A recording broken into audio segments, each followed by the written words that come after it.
আজকে আমরা অঙ্কটির খ প্রশ্ন লাভ লোকসান আবন্টন হিসাব প্রস্তুত করব।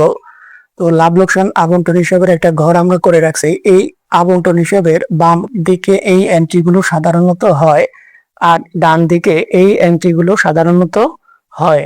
এখন আমাদের কাজ হচ্ছে প্রশ্ন পড়ব এবং এই এন্ট্রিগুলো কয়টি আছে আমরা দেখব।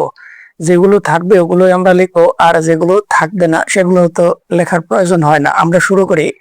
যে প্রশ্ন এ বি সি একটি অংশীদারি কারবারের তিনজন অংশীদার 2024 সালের 1 জানুয়ারি তারিখে তাদের মূলধন ছিল যথাক্রমে 90,000 টাকা, 80,000 টাকা এবং 60,000 টাকা। এগুলো হচ্ছে তাদের প্রারম্ভিক মূলধন।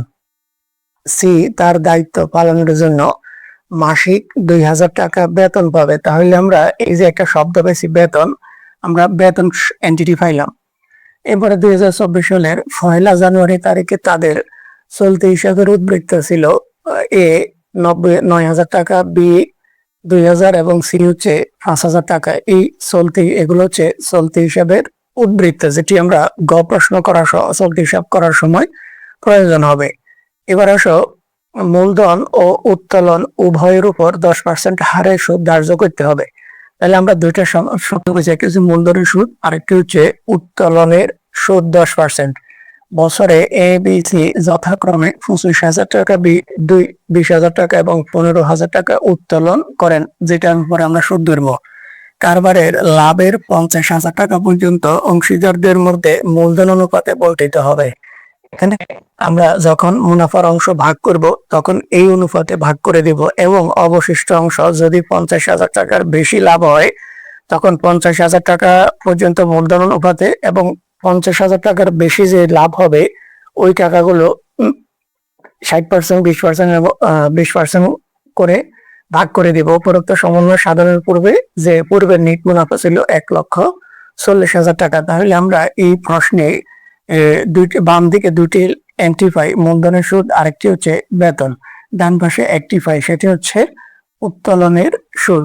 তাহলে এই যে দেখো মূলধনের সুদ আর বেতন, আমরা বাম পাশে লিখছি মূলধনের সুদ এবং বেতন। এখানে একটু দেখার বিষয় হচ্ছে যেহেতু আমরা গ প্রশ্ন কি করবো, অংশীদারদের চলতি হিসাব অথবা চলতি হিসাবের উদ্বৃত্ত দেওয়া আছে, আমাদেরকে অংশীদারদের মূলধন হিসাব না লিখে আমাদেরকে লিখতে হবে অংশীদারদের চলতি হিসাব। তো অংশীদারদের চলতি হিসাব, প্রথমে মূলধনের সুদ আমরা লিখলাম, মূলধনের সুদ এ বি সি। এরপরে বলা আছে বেতন, যেহেতু বেতন একজনের সেটা হচ্ছে শুধুমাত্র সি এর বেতন, অতএব আমরা লিখলাম সি এর চলতি হিসাব। তো বেতন। এবার আসো, ডান পাশে আমরা লিখে রাখছি যে অংশীদারদের চলতি হিসাব উত্তোলনের সুদ এ বি সি। তো এবার আমরা টাকাগুলো একটু দেখি, খেয়াল করো। মূলধনের সুদ কি বলা আছে 10%, তাহলে প্রথম জনের মূলধন কত 90,000 টাকা, আর 90,000 টাকার 10% হচ্ছে 9,000 টাকা। এরপরে আসো 80,000 টাকার 10% হচ্ছে 8,000 টাকা এবং 60,000 টাকার 10% হচ্ছে 6,000 টাকা। তাহলে আমরা যদি যোগ করি 23,000 টাকা। হ্যাঁ, তিনজনের মূলধনের সুদ 23,000 টাকা। আর সি এর বেতন এই যে 2,000 টাকা, কিসের মাসিক 2,000 টাকা। যদি মাস শেষে 2,000 টাকা বেতন পায় তাহলে বছরে সে 24,000 টাকা বেতন পাবে। আমরা 12 দিয়ে গুণ দিব, যেহেতু 12 মাসে 1 বছর। আর উত্তোলনের সুদ আমরা কত বাহির করছি, যে এই যে দেখো 25,000 টাকার 10% 2,500, কিন্তু সেটিকে আমরা 6 দিয়ে গুণ 12 দিয়ে ভাগ করছি, কারণ হচ্ছে উত্তোলনের সুদের তারিখ বলা না থাকলে আমরা কি করি, সেটিকে গড়ে 6 মাসের ধরি, অর্থাৎ অর্ধেক করে দিই। তো সেক্ষেত্রে আমরা উত্তোলনের সুদগুলো লিখছিলাম 1,250, 1,000। আমরা কত এগুলো বাইর করছি, কটা একটু দেখে নিবা। আর সি এর ছিল 750, তার মানে হচ্ছে 3,000 টাকা। এবার আমরা যোগ বিয়োগ গুলো একটু দেখে 1,40,000 আর 3,000 1,43,000, যেটি আমরা বাম পাশেও যোগফল হিসাবে 1,43,000 টাকা লিখছি। এরপরে আসো, এই যে 1,43,000 টাকা থেকে 23,000 এবং 24,000 অর্থাৎ 47,000 টাকা যদি আমরা মাইনাস করি, তাহলে আমাদের এখানে থাকে কত 96,000 টাকা। এই 96,000 টাকার নামই হচ্ছে মুনাফার অংশ। এই মুনাফার অংশ এই তিন অংশীদারকে এ বি এবং সি এই তিন অংশীদারকে ভাগ করে দিতে হবে। মুনাফার অংশ ৯৬,০০০ টাকা। এই ৯৬,০০০ টাকাকে দুই ভাবে ভাগ করে দিতে হবে, বন্টন করে দিতে হবে।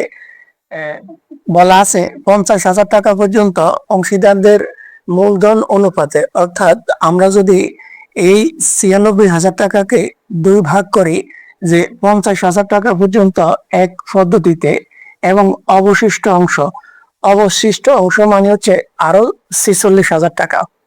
তাহলে প্রথম ৫০,০০০ টাকা বলছি কি মূলধন অনুপাতে। দেখো প্রথম জনের এ এর মূলধন ৯০, বি এর ৮০,০০০ টাকা এবং সি এর মূলধন ৬০,০০০ টাকা।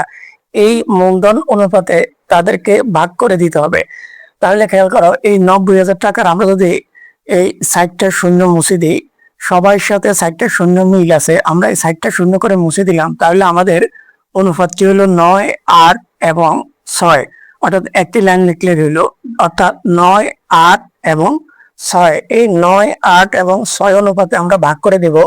তো খেয়াল করো এই ৫০,০০০ টাকা এইকে যদি আমি ভাগ করে দিই তাহলে অনুপাতের যোগফল নিচে হবে ৯ এবং ৮ এবং ৬। এই তিনটা যোগ করলে ২৩ হয়। আমরা ২৩ নিচে দিব এবং প্রথম জন হইলে ৯ দিয়ে গুণ করব।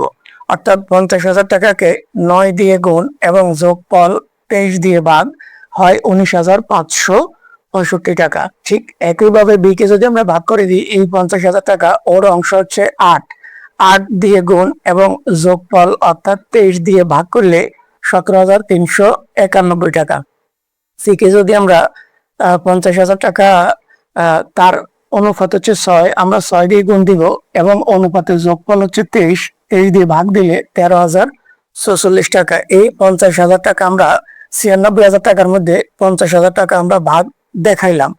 আর অবশিষ্ট টাকা মানে হচ্ছে অবশিষ্ট ৪৬,০০০ টাকা। এই অবশিষ্ট অংশ এ পাবে ৬০%, বি পাবে ২০ এবং সি পাবে ২০%। অর্থাৎ এই ৪৬,০০০ টাকার ৬০% মানে হচ্ছে ৬০ দিয়ে গুণ ১০০ দিয়ে ভাগ। ৬০% মানে হচ্ছে ১০০ টাকায় ৬০ টাকা। ঠিক একইভাবে ৬০ দিয়ে গুণ ১০০ দিয়ে ভাগ করলে ২৭,৬০০। বি কে যদি আমরা এই ৪৬,০০০ টাকার ২০% দেই, তার মানে ২০ দিয়ে গুণ ১০০ দিয়ে ভাগ ৯,২০০ টাকা। একইভাবে ৪৬,০০০ টাকাকে যদি আমরা সিও কিন্তু ২০% পাবে, অর্থাৎ ২০ দিয়ে গুণ ১০০ দিয়ে ভাগ ৯,২০০ টাকা। এখন এর মুনাফা ২ কি? এই সিস্টেমের ১৯,৫৬৫ টাকা এবং এই সিস্টেমের ২৭,৬০০ টাকা। তাহলে এ মোট পাবে ১৯,৫৬৫ এবং ২৭,৬০০। এই দুইটাকে যদি তুমি একসাথ করো, যোগ করো, তাহলে হবে ৪৭,১৬৫ টাকা। ঠিক একইভাবে বি এর ১৭,৩৯১ টাকা, সেই সাথে ৯,২০০ টাকা, অর্থাৎ যোগ করলে ২৬,৫৯১ টাকা। সি ১৩,০৪৬ টাকা এবং ৯,২০০ টাকা, অর্থাৎ ২২,২৪৬ টাকা। আর তিনজনের মুনাফার অংশ যোগ করলে ৯৬,০০০ টাকার সমান হবে। এই হলো আমাদের লাভ লোকসান আবন্টন হিসাবের সমাধান।